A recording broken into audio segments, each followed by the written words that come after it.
call that slope-intercept form is, yes, y equals mx plus b. And what is m? Slope. In general, it is true that slope is going to be tangent theta.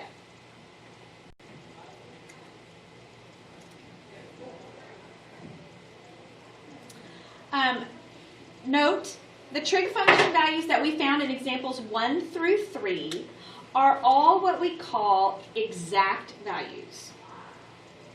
When it has radicals in it, it's 1/2, things like that are exact values. If we were to use a calculator to find these values, that would only be acceptable if approximate values are required, or decimals. I know this feels backwards, but decimals are approximates. They're not exact. Because most of the time with decimals we have to round. So you're not getting an exact answer. Answers without decimals, like square root of 5/2, is an exact answer. So you need a calculator because we will do approximate answers, but a lot of times in here we're going to be asking for exact answers, and that means I don't want you to use your calculator. So, all right, if the terminal side of an angle in standard position lies along the y-axis,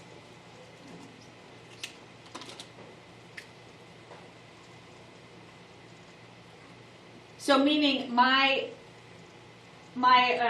angle swung all the way, let's say it swung all the way up and it stopped straight up and down on the y-axis. At any point on this terminal side, that means it would have an x-coordinate of 0. Similarly, if the terminal side swung all the way around and lands on the x-axis, so let's say it swings all the way around and lands at 180, and so it's sitting on the x-axis. That means it has a y-coordinate of 0. Well, that can present a problem for us because the values x and y appear in the denominator of some of the trig functions.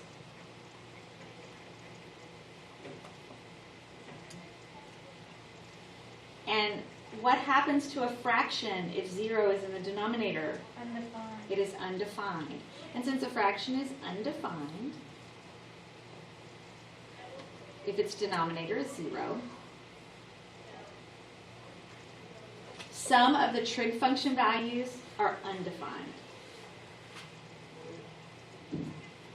For what we call quadrantal angles, if the terminal side ends on an axis, it's a quadrantal angle.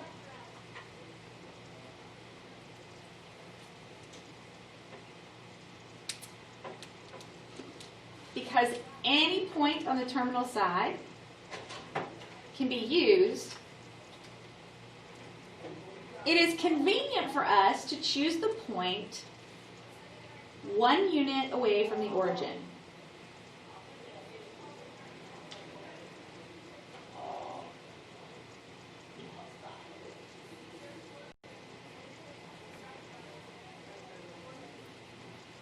And that would make r equal to 1. We're going to talk a whole lot more about that when we get to the unit circle, but just for the purposes of quadrantal angles, that's all we're going to say about that for this moment. You'll see in just a minute. To find the function values of a quadrantal angle, you're going to determine the position of the terminal side. So you're going to figure out where does the angle stop. Choose the point xy that lies on the terminal side, and then use the ratios involving x, y, and r. Now, when you do quadrantal angles, you can't use the opposite hypotenuse definitions. They won't work because there are no opposites and hypotenuses because there's no triangle. So, but you can still use the XR definitions. So for example, let's do an angle of 90 degrees. So let's say here we have our axis and my angle swings up and I end up with the terminal side right here. So it swung from here to here, 90 degrees. Well, they didn't give me any points. That's okay. That's where it's convenient for us to choose a point 1 unit away from the origin. So I'm going to call this point right here at the top where my angle stopped the point 0, 1. Because remember, any point will work, so it doesn't matter what point I choose. So let's choose an easy one, 0, 1. So now I'm going to find sine, cosine, and tangent. Using 0, 1 as my ordered pair, and r is 1 also, because that's how long the radius is. So r is 1, x is 0, and y is 1. So sine is y over r, so it's 1 over 1. Cosine is x over r, 0 over 1. Tangent is y over x, 1 over 0. Undefined. So tangent's undefined. Cosecant, you just flip 1 over 1 over, so it's still 1.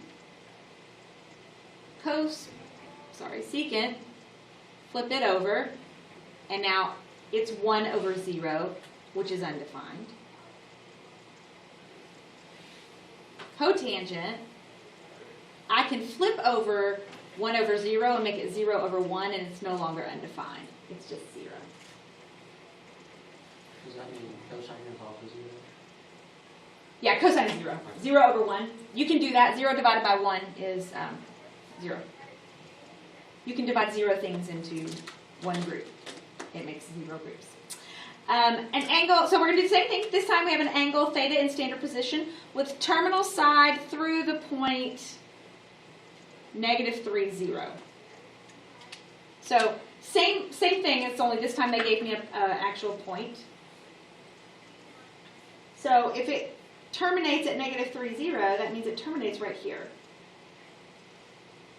So I can't draw a triangle.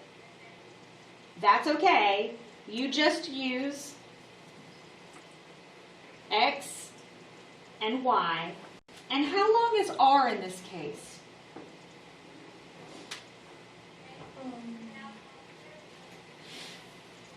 Think about it, 3. It's 3 units long because it's the piece that swings around. That would either be the radius, or now it's sitting on the axis, so it happens to be the side and the radius. So the radius is 3 also, so r equals 3. And then you just set up your ratios.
Okay. Summary. If the terminal side of a quadrantal angle lies along the y-axis, then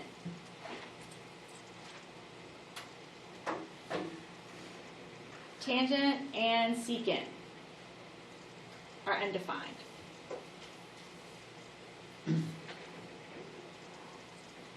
If it lies along the x-axis, then cotangent and cosecant.